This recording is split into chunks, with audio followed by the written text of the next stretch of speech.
Hello! Welcome to the second episode of Stellar Stories. I'm Autumn, and today we're discussing Hamlet by William Shakespeare.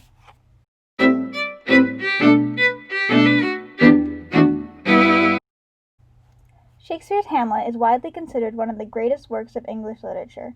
Unlike Romeo and Juliet, the stars are not used as a direct symbol. Instead, they are used to set the tone of many scenes.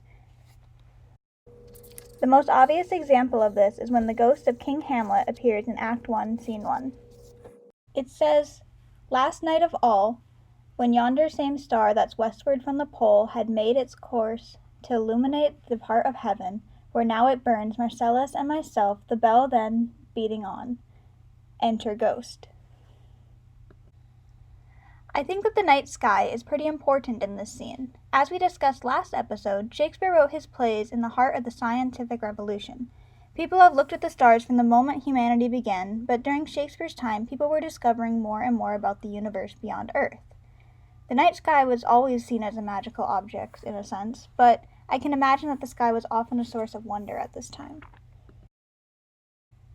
Hamlet's ghost appears several times throughout the show, and each time he appears in the night sky. Later, in Act 1, Scene 4, when the ghost appears to Hamlet, Shakespeare uses the sky to set more of a fearful mood.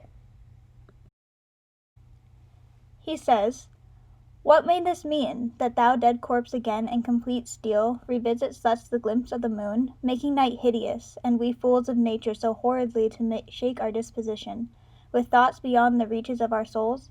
Say, why is this? Wherefore? What should we do?" The ghost beckons.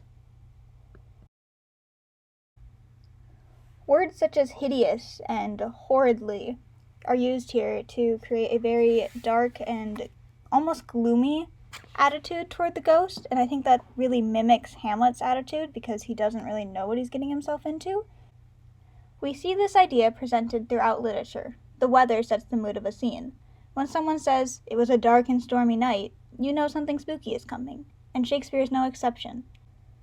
Shakespeare uses the night sky to create a sense of wonder and foreboding intrigue. He didn't need a magical setting for Hamlet's ghost to appear. He just needed one of the most common places in human history, the magical night sky. Thank you for joining me for this episode of Stellar Stories. I hope to see you next time.